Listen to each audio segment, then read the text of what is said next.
সবাইকে স্বাগত জানাচ্ছি গ্লোবাল ভিউজে। আপনাদের সঙ্গে আছি আমি সুস্মিতা দাস। আজ জানাবো আন্তর্জাতিক গণমাধ্যমে আলোচিত সংবাদ ও বিশ্লেষণ। গাজা যুদ্ধের সহিংসতা ও গণহত্যার কারণে ইসরায়েলের কাছে অস্ত্র রফতানিতে নিষেধাজ্ঞা আরোপের যে দাবি উঠেছে তাকে নাকচ করে দিয়েছেন যুক্তরাষ্ট্রের ভাইস প্রেসিডেন্ট এবং ডেমোক্রেটিক প্রেসিডেন্ট প্রার্থী কমলা হ্যারিস।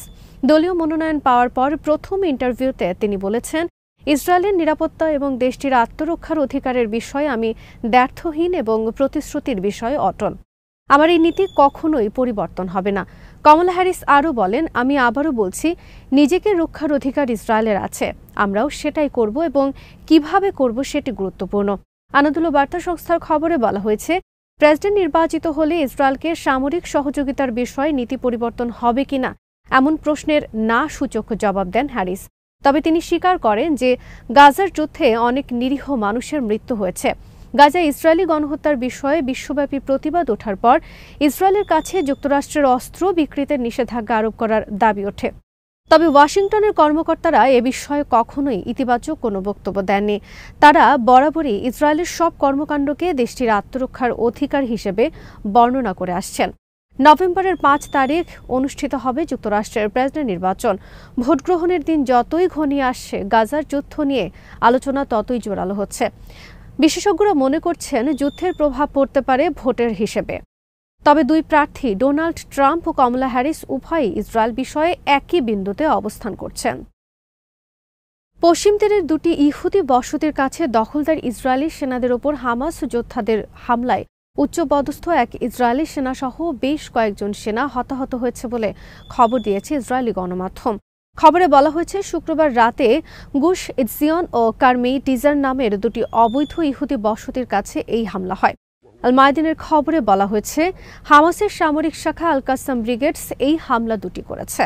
সাধারণত ইসরায়েলি গণমাধ্যমগুলো সেনাদের ওপর এ ধরনের হামলার কথা সরাসরি স্বীকার না করে নিরাপত্তা ইস্যু হিসেবে বর্ণনা করে। এক সংবাদ বিজ্ঞপ্তিতে দখলদার সেনাবাহিনী জানিয়েছে, গুশ ইৎজিয়ন বসতিতে দুটি নিরাপত্তা ইস্যু সংঘটিত হয়েছে। হামলাকারী যোদ্ধারা সেনাদের গুলিতে নিহত হয়েছে বলে বিবৃতিতে উল্লেখ করা হয়েছে। তবে দুটি ঘটনা পরস্পরের সাথে সম্পর্কিত কিনা তা নির্ধারণ করা সম্ভব হয়নি। ইসরায়েলি বাহিনীর মুখপাত্র নিশ্চিত করেছেন, হামলায় ইৎজিয়ন আঞ্চলিক ব্রিগেডের প্রধান আহত হয়েছেন। তিনি একজন কর্নেল পদমর্যাদার কর্মকর্তা। নিরাপত্তা সংস্থাগুলোর বরাত দিয়ে ইসরায়েলি সংবাদপত্র ইয়েদিওথ আহরোনোথ এক রিপোর্টে বলেছে, হামলাকারীরা রুট 60 সড়কে দুটি গাড়ি নিয়ে হামলাটি চালায়। একটি গাড়ি গুশ ইৎজিয়নের একটি গ্যাস স্টেশনে ঢুকে পড়ে, অন্যটি কার্মি টিজার বসতিতে হামলা চালায়। দুটি ঘটনার মধ্যে সম্পর্ক রয়েছে বলে জানিয়েছেন সংশ্লিষ্ট রিপোর্টার। তবে হামলায় কতজন যোদ্ধা অংশ নিয়েছেন কিংবা তারা কিভাবে হামলা চালিয়েছেন সে বিষয়ে ইসরায়েলি গণমাধ্যম কিংবা সেনাবাহিনী স্পষ্ট কোনো ব্যাখ্যা দেয়নি। তবে দেশটির কান টিভি চ্যানেলের খবরে বলা হয়েছে, কার্মি টিজার বসতিতে যে গাড়িটি প্রবেশ করেছে সেটিতে বুবি ট্র্যাপ পাতা ছিল। বসতির ভেতরে ঢুকে গাড়িটি বিস্ফোরিত হয়েছে। হামলার পরপরই আল খলিল পৌর এলাকা ঘেরাও করে ফেলে সেনারা এবং ওই এলাকায় নতুন করে আরও অনেক সেনা মোতায়েন করা হয়। সেনারা আশেপাশের সব রাস্তা বন্ধ করে দেয়। গত কিছুদিন ধরেই পশ্চিম তীরে ইসরায়েলি সেনাদের হামলা বেড়েছে। তবে প্রতিরোধ সংগঠনগুলো সেখানে লড়াই শুরু করেছে। গত এক সপ্তাহে পশ্চিম তীরের জেনিন ও তুলকারামে দখলদার সেনাদের ওপর বেশ কয়েকটি প্রাণঘাতী হামলা চালিয়েছে হামাস ও ইসলামিক জিহাদের যোদ্ধারা। এদিকে ইসলামিক জিহাদের সামরিক শাখা আল কুদস ব্রিগেডসের পশ্চিম তীরের কমান্ডার বলেছেন, সেখানে অন্য প্রতিরোধ সংগঠনগুলোর সাথে একজোট হয়ে দখলদার সেনাদের বিরুদ্ধে লড়াই করছে তার সংগঠন। তিনি বলেন, গাজা উপত্যকায় যেভাবে অপারেশন আল-আকসা প্লাবনে সবাই একজোট হয়ে লড়ছে, একইভাবে পশ্চিম তীরেও সন্ত্রাসীদের উপর হামলা করা হচ্ছে। টেলিগ্রাম চ্যানেলে এক পোস্টে তিনি ইসরায়েলি প্রধানমন্ত্রীর উদ্দেশ্যে বলেন, পশ্চিম তীরের প্রতিরোধ যোদ্ধাদের দমনের সময় শেষ হয়ে গেছে। কমান্ডার জানান, অঞ্চলটির বিভিন্ন শহর ও গ্রাম জুড়ে প্রতিরোধ যোদ্ধাদের নেটওয়ার্ক বিস্তৃত। বর্তমানে তারা আল কুদস ব্রিগেডসের অধীনে লড়াই করছে। আমরা দেখতে চাই সামনের দিনগুলোতে কি ঘটে। লেবানন ভিত্তিক প্রতিরোধ সংগঠন হিজবুল্লাহ শুক্রবার উত্তর ইসরায়েলের সেনা স্থাপনা লক্ষ্য করে জোড়া হামলা চালিয়েছে। ফিলিস্তিনিদের প্রতি সমর্থন ও লেবাননে ইসরায়েলি হামলার প্রতিবাদে এসব হামলা চালানো হয়। আল মায়াদিনের খবরে বলা হয়েছে, এদিন উত্তর ইসরায়েলের মাতলা সেনা ঘাঁটিতে আত্মঘাতী ড্রোন পাঠিয়ে হামলা চালায় যোদ্ধারা।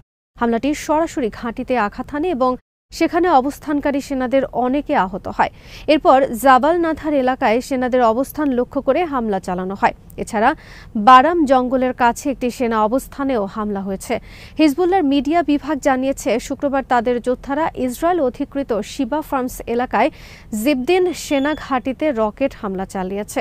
হামলাটি সরাসরি ঘাঁটির স্থাপনায় আঘাত এনেছে। বিকেল ৩টার কিছু আগে কাফর শুবা পার্বত্য এলাকার রামাথা সেনা পোস্টে রকেট হামলা করা হয়।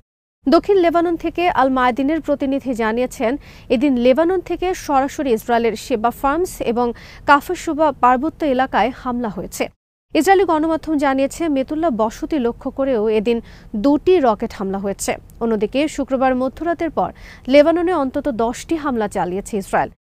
একটি ভিডিওতে ইসরায়েলি ড্রোন থেকে আদাইসেহ শহর ও আশেপাশের এলাকায় হামলা চালানোর দৃশ্য দেখা গেছে। হামলার ফলে কয়েকটি জায়গায় আগুন লেগে যায়। এদিকে ইসরায়েলি সেনাবাহিনীর এক সাবেক উচ্চপদস্থ কর্মকর্তা বলেছেন, হিজবুল্লাহকে এখনও দমানো যায়নি, বরং তারা 1 বছর ধরে ইসরায়েলকে পঙ্গু করে রেখেছে। ইসরায়েলের মিলিটারি অপারেশনস বিভাগের সাবেক প্রধান মেজর জেনারেল ইসরায়েল জিফ কথা বলেন। চ্যানেল 12কে দেওয়া সাক্ষাৎকারে সাবেক এই জেনারেল বলেন, আমরা প্রায় 1 বছর ধরে হামাসের বিরুদ্ধে যুদ্ধ করছি। এখন আমরা জিততে পারিনি, যদিও হামাস হিজবুল্লাহর তুলনায় অনেক দুর্বল প্রতিপক্ষ। এই যুদ্ধে ইসরায়েল কিছু সাফল্য পেলেও কোনো কৌশলগত অর্জন সম্ভব হয়নি। এছাড়া এখনও ইরানের দিক থেকেও বড় হুমকি রয়েছে বলে তিনি উল্লেখ করেন। আন্তর্জাতিক অপরাধ আদালত আইসিসির গ্রেফতারি পরোয়ানা মাথায় নিয়েই চলতি সপ্তাহে মঙ্গোলিয়া সফরে যাচ্ছেন রাশিয়ান প্রেসিডেন্ট ভ্লাদিমির পুতিন। এই আদালতের সদস্য মঙ্গোলিয়া, তাই দেশটিতে গেলে পুতিন গ্রেফতার হতে পারেন কিনা এমন প্রশ্ন উঠেছে। তবে ক্রেমলিন বলছে, এ নিয়ে তারা মোটেও উদ্বিগ্ন নয়। 2022 সালের ফেব্রুয়ারি মাসে ইউক্রেনে অভিযান শুরু করে রাশিয়া। এরপর 2 বছরেরও বেশি সময় ধরে দুই দেশের মধ্যে যুদ্ধ চলছে। এর মধ্যে ইউক্রেনের শিশুদের অবৈধভাবে দেশটি থেকে সরিয়ে নেওয়ার অভিযোগে 2023 সালের মার্চ মাসে পুতিনের বিরুদ্ধে গ্রেফতারি পরোয়ানা জারি করে আইসিসি। পরোয়ানা জারির পর এই প্রথম আইসিসির কোনো সদস্য দেশে যাচ্ছেন রুশ প্রেসিডেন্ট। আগামী মঙ্গলবার মঙ্গোলিয়া যাওয়ার কথা রয়েছে পুতিনের। দেশটিতে তার গ্রেফতার হওয়ার সম্ভাবনা নিয়ে ক্রেমলিনের মুখপাত্র দিমিত্রি পেসকভ বলেন, উদ্বিগ্ন হওয়ার মতো কিছু নেই। এ নিয়ে মঙ্গোলিয়ায় মিত্রদের সঙ্গে আমাদের ফলপ্রসূ আলোচনা হয়েছে। তিনি আরও বলেন, সফর সংক্রান্ত সব বিষয় খুবই সতর্কতার সঙ্গে প্রস্তুত করা হয়েছে। হেগ ভিত্তিক আন্তর্জাতিক অপরাধ আদালতের রোম চুক্তিতে 2000 সালের ডিসেম্বরে স্বাক্ষর করেছিল মঙ্গোলিয়া। ওই চুক্তি অনুযায়ী আইসিসির সদস্য কোনো দেশে যদি পুতিন পা রাখেন, তাহলে ওই দেশ তার বিরুদ্ধে জারি করা গ্রেফতারি পরোয়ানা বাস্তবায়ন করবে বলে আশা করা হয়। এ বিষয়ে আদালতের মুখপাত্র ডক্টর ফাদি আল আবদুল্লাহ বিবিসিকে জানান, আদালত তার সিদ্ধান্ত কার্যকর করতে মঙ্গোলিয়া সহ অন্যান্য সদস্য রাষ্ট্রের ওপর নির্ভর করে। অন্যান্য আইসিসি স্বাক্ষরকারী রাষ্ট্রের মতো মঙ্গোলিয়ারও সহযোগিতা করার বাধ্যবাধকতা রয়েছে। সদস্য রাষ্ট্রগুলো কোনো বিষয়ে অসহযোগিতা করলে আদালতের বিচারকেরা তা খতিয়ে দেখবেন এবং সেই রাষ্ট্রের পরিষদকে অবহিত করবেন। যুদ্ধক্ষেত্রে F-16 ফাইটার জেট বিধ্বস্ত হওয়ার পর বিমান বাহিনীর কমান্ডারকে বরখাস্ত করেছেন ইউক্রেনের প্রেসিডেন্ট ভলোদিমির জেলেনস্কি। পশ্চিমাদের কাছ থেকে পাওয়া এই যুদ্ধবিমান ধ্বংসের ঘটনা ইউক্রেনের জন্য বড় একটি ধাক্কা বলে মনে করা হচ্ছে। একদিন আগে যুদ্ধবিমানটি ধ্বংস হয় এবং পাইলটের মৃত্যু হয়। বিমান বিধ্বস্তের পরই প্রেসিডেন্ট দফতরের ওয়েবসাইটে এক বিজ্ঞপ্তিতে বিমান বাহিনীর কমান্ডার আনাতোলি কিরিভোনস্কোকে বরখাস্ত করার কথা জানানো হয়েছে। আল জাজিরা জানিয়েছে, বিমানটি কিভাবে বিধ্বস্ত হয়েছে সেটি স্পষ্ট নয়। কোনো মিডিয়ায় পাইলটের ভুলে বিমান বিধ্বস্ত হওয়ার কথা বলা হয়েছে। তবে ইউক্রেনের পার্লামেন্টের ডিফেন্স কমিটির উপপ্রধান দাবি করেছেন, যুক্তরাষ্ট্রের দেয়া প্যাট্রিয়ট এয়ার ডিফেন্স সিস্টেমের গোলায় F-16 বিমানটি বিধ্বস্ত হয়েছে। তিনি এই ঘটনার জন্য দায়ীদের বিচারের মুখোমুখি করার দাবি তুলেছেন। এরপরই বিমান বাহিনীর কমান্ডারকে বরখাস্ত করার খবর এলো। প্রেসিডেন্ট জেলেনস্কি এক বক্তৃতায় বলেছেন, আমাদের জনগণকে সুরক্ষা দিতে হবে, সৈনিকদেরও সুরক্ষা দিতে হবে, প্রতিটি সেনাকে নিরাপদ রাখতে হবে। রাশিয়ার বিরুদ্ধে যুদ্ধ করার জন্য গত মাসে ইউরোপের 2টি দেশের কাছ থেকে যুক্তরাষ্ট্রের তৈরি F-16 যুদ্ধ বিমান পেয়েছে ইউক্রেন। তবে প্রথম দফায় তাদের কতটি বিমান দেওয়া হয়েছে সেটি জানানো হয়নি। চতুর্থ প্রজন্মের এই যুদ্ধবিমানটি শক্তি ও যুদ্ধ কৌশলে খুবই অগ্রসর।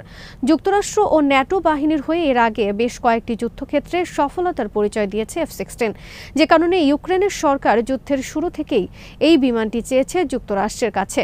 এদিকে ইউক্রেনের খার্কিভে একটি বহুতল ভবনে হামলা চালিয়েছে রাশিয়া। হামলায় অন্তত 7 জন নিহত হয়েছে বলে জানিয়েছে রয়টার্স। খবরে বলা হয়েছে একটি আবাসিক ভবন ও পার্শ্ববর্তী খেলার মাঠে গাইডেড বোমা হামলা করা হয়। এতে আহত হয়েছে প্রায় 80 জন। হামলার পর 12 তলা ভবনটিতে আগুন ধরে যায় বলে জানিয়েছেন স্থানীয় মেয়র। ভারতের আসাম রাজ্যের বিধানসভায় বাতিল করা হয়েছে জুমার নামাজের বিরতি।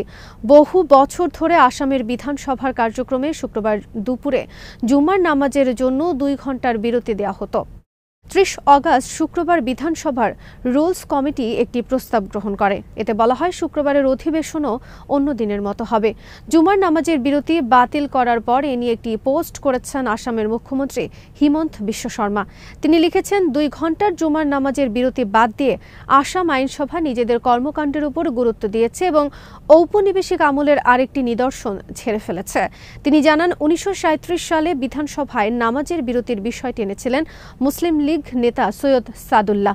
এ ব্যাপারে এক বিবৃতিতে বিধানসভার রুলস কমিটি বলেছে, সৃষ্টির পর থেকে আসামের আইনসভার কার্যক্রম শুক্রবার সকাল 11টা থেকে 2 ঘণ্টার জন্য স্থগিত করা হতো। এরপর মধ্যাহ্নভোজ ও মুসলিম সাংসদরা ফিরে আসার পর অধিবেশন আবারও শুরু হতো। এই বিরতি বাতিলের বিরোধিতা করেছে বিধানসভার বিরোধী এমএলএরা। তারা বলেছেন, এটি মুসলিমদের অনুভূতিতে আঘাত হানবে।